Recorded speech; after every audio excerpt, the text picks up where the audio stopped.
प्रवीण गायकवाड यांच्या हल्ल्याचा भारतीय जनता पार्टीचा काही संबंध नाही आणि आम्हाला अशा खालच्या लेवलच्या कृत्य करणे हे भाजपच्या रक्तात नाही। परंतु दीपक काटे यांनी प्रवीण गायकवाड यांच्याबद्दल त्यांना त्या ठिकाणी शाई फेकणे किंवा वंगण फेकणे वगैरे जे काही घटना केली आहे ही चुकीची आहे। दीपक काटेने केलेलं कृत्य चुकीचं आहे, त्याच्यावर पोलिसांनी कारवाई केली पाहिजे आणि आमचा वगैरे फार संबंध नसतो।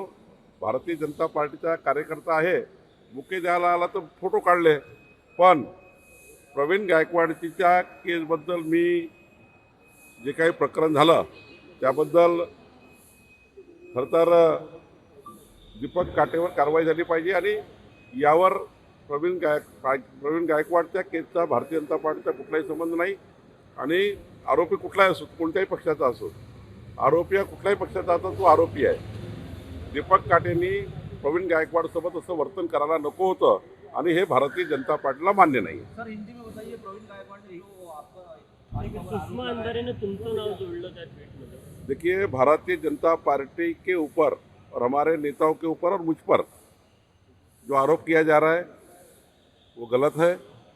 प्रवीण गायकवाड़ जी के साथ जो हुआ है वो अच्छा नहीं है।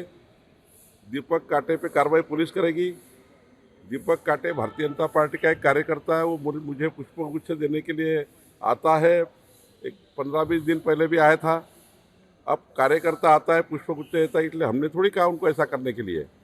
लेकिन प्रवीण गायकवाड़ के साथ हुआ ये अच्छा नहीं हुआ है। निश्चित रूप से पुलिस ने कार्रवाई करनी चाहिए और भारतीय जनता पार्टी का कोई संबंध नहीं है, इसका कोई नाता नहीं है।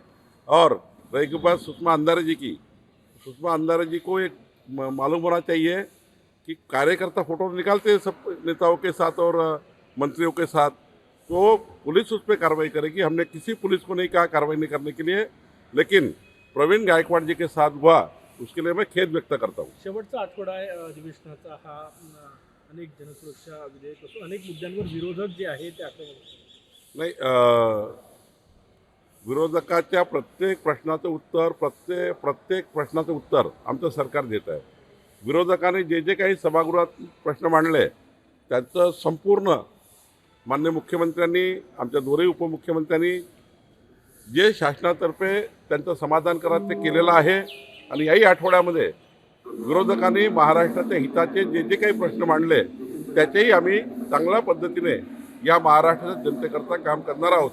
विरोधकांनी विधायक काम करावं, आम्ही त्याचा स्वागत करू आणि त्यांनी मांडलेल्या प्रत्येक प्रश्नाला न्याय देण्याचा प्रयत्न करू। नाशिकच्या एका पक्षप्रवेशावर उद्धव ठाकरेंनी पुन्हा देवेंद्र फडणवीसांवर टीका केलेली आहे, पक्ष पुढे सुटले अशा पद्धतीची टीका केली। त्यांना सांभाळता येत नाही, त्यांना आपले कार्यकर्ते सांभाळता येत नाही, उद्धवजींना भेटायला कार्यकर्त्याला वेळ नाही, त्यामुळं कार्यकर्ते अस्वस्थ आहेत। शेवटी कार्यकर्त्याचे कामं झाले पाहिजे, जनतेचे कामं झाले पाहिजे, जाणार कुणाकडे? आपला नेता जर अवेलेबल नाही आहे, उद्धव ठाकरे जर कार्यकर्त्याकरता अवेलेबल नाही, जाणार कुणीकडे? त्यामुळे कुठं जातील कार्यकर्ते? भारतीय जनता पार्टी येत आहे। या ठिकाणी देवेंद्रजी अवेलेबल आहे, मी अवेलेबल आहे, रवी चव्हाणजी आहे, आमचे गिरीश महाजनजी आहेत। महाराष्ट्रामध्ये जवळपास डझनभर नेते आहेत, 137 आमदार आहेत अवेलेबल आमच्याकडे आणि त्यामुळे आमच्याकडे येणाऱ्या प्रत्येक कार्यकर्त्याचं, नागरिकाचं काम आम्ही करतो। म्हणून भारतीय जनता पार्टीकडे जनतेचा ओढा आहे।